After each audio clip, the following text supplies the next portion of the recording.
New rules will reflect the importance of children having an ongoing relationship with both parents. With me in the studio is the founder of Fathers for Justice, Milo, and in our central London studio is journalist Julie Bindel, a Guardian writer and feminist. Hi Julie, thanks for joining us. Let's start with you. First of all, what do you make of today's announcement? I think that non-abusive parents should get access to children who wish to see them. I don't think that we can pretend that a judge would make an application for a father or a mother not to see their children unless there's something very, very serious, such as abuse. Now, when you think about the majority of divorce applications coming from women who allege quite chronic domestic violence and often violence that children have witnessed, you can see why some mothers and some judges would want to keep children away from violent and aggressive fathers. And we're going to let Matt comment on that in just a moment. One or two technical issues, but we will speak to Matt in just a second. In the meantime, let's continue with Julie, if I may. It's looking at the facts and figures. 4 million children are living without their father in their lives. That can't be right, can it? The majority of children who live without fathers live so in a situation because the fathers have left, or the fathers have actually been made to leave the home in some circumstances because of domestic violence, child neglect and child cruelty. Now, if you look at the way that the family courts arrive at their decisions, it's actually very fair. It almost errs on the side of the abuser, of the abusive parent. You see, and I have seen personally, mothers take their children to contact centres where their children are crying and are desperate not to have to see their father, and often the mothers themselves are in danger and are fearful of having contact with these men, which is why they're arranged through social services or in contact centres. We've even had cases where mothers have been killed or seriously harmed when men have shown up for these visits in order simply to punish the mothers and further abuse the children. Okay. So when a judge makes an order against a parent seeing their children, it's for very good reason. Okay, Matt, I'm sure you want to respond to those comments, maybe I do.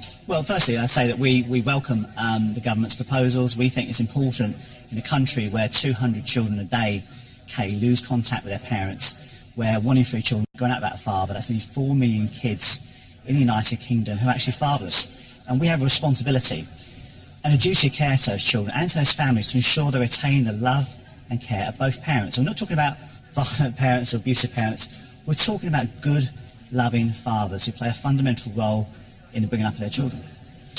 Julie? It's extremely rare. In fact, I've never ever heard of a judge making an order for a loving, caring father not to see his children. I've never ever seen a case of that nature.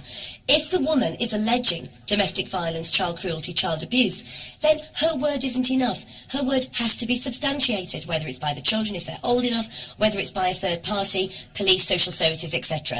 And judges are extremely careful to be fair. Like I say, I've seen mothers take their terrified children to contact centres to see fathers who are abusive, but who the law bends over backwards to accommodate. So no, I actually don't welcome today's ruling. I think we already have a very good system where we decide case by case on whether or not it's good for the children and safe for the mother in cases of child abuse and domestic violence where the woman is a victim to see the children. And in the rare cases where a judge decides that the father can have nothing to do with their own children, it's really extreme. The circumstances around that are very extreme. Matt paints a very rosy picture of these fathers who are loving, who are just desperate to see their children, to whom they're denied access. That is an extremely rare.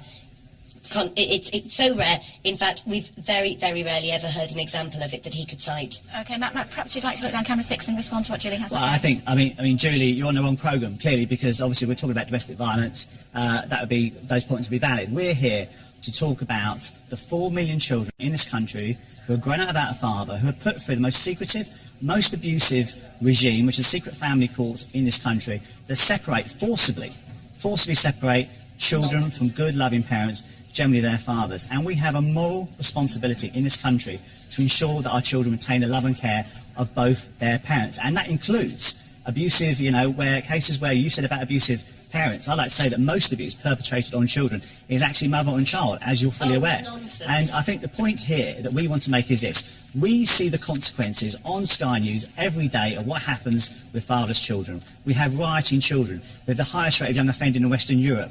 We have an appalling epidemic of antisocial behaviour, the highest rate of teen pregnancy. A lot of this stems from the fact this is a fatherless nation because of people like you who are ideologically driven, who want to label all fathers as being violent and abusive. That's a kind of bigotry and prejudice they use against black people. It's exactly the same kind of extremism that was used against mothers to stop women having the right to vote 100 years ago. And I oppose that extremism.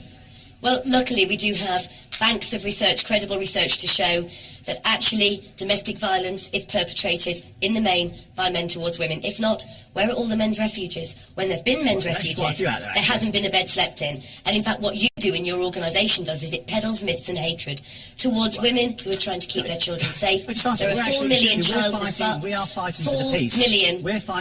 children in this country because in the main, fathers walk out or aren't there in the first place. And you're very aggressive, Matt, and in fact that's not very good for children. Okay, hold on a second, Julie. You can respond there, Matt. Well, I think Julie's being very aggressive. She's sidetracking this whole debate by making it about domestic violence. When I've stated from the off, Julie, as you well know, this is about the vast majority of parents who are not abusive but are good, loving parents. And the child authorities and the police should step in. It is any cases where children are at risk from either parent, the authorities should step in. And we support the protection of children from violent parents, we support the protection of children from violent partners, and we support the protection of children from a court system which is itself fundamentally abusive. This is an abusive, secretive system that separates children from their parents. And you have to oppose it, Julie. If you're any kind of reasonable person with any ounce of humanity, you must understand these kids are going through a terrible time losing their parents. And unless you're saying to me that somehow mums are better than dads, which seems to be what you're saying, we are saying as a campaign group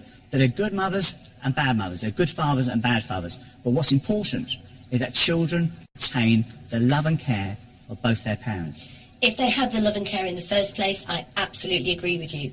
It's very rare for a judge to decide against contact for a father or a mother unless there's extremely serious violence, abuse or neglect going on in the home.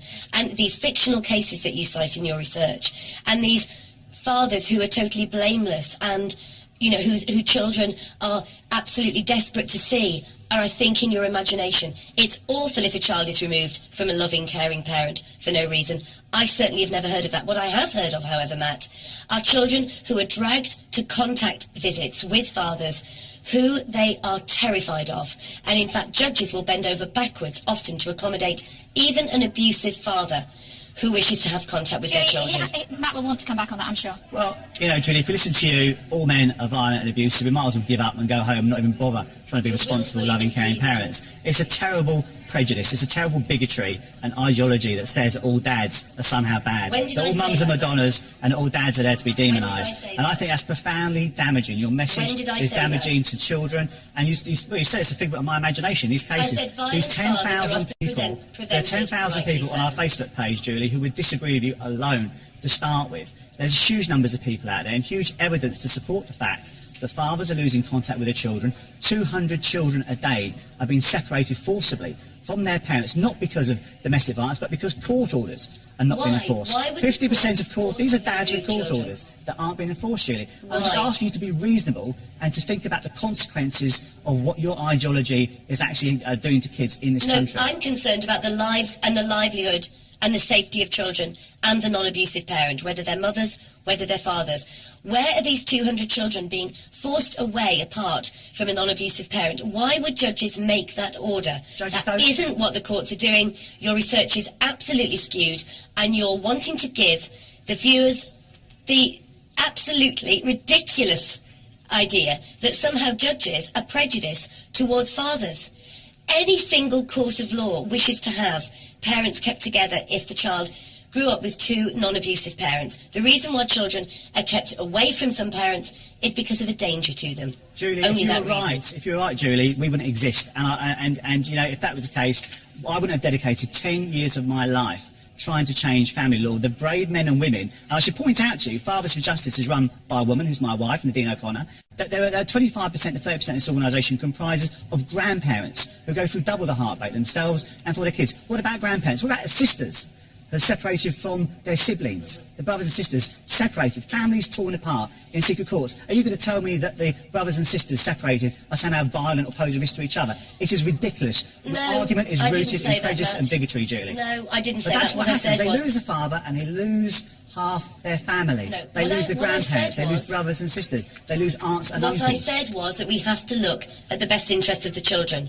We have to look at the best interests of women who may be in danger from sustained and chronic domestic abuse, and we have to look at the reality of the effect on children of witnessing and experiencing that second-hand. Okay, final word The to you, reason why children are kept away from abusive parents is because of danger to them. Okay, Julie, we're out of time. Final word, point, Matt. last point, Kay. The child's best interest myth which Julie is perpetrating there is an utter lie. And I'll tell you why it's a lie, Kay, because nobody's kept any records and outcomes for children to support that claim. Nonsense. You didn't frankly have the balls to put country before party.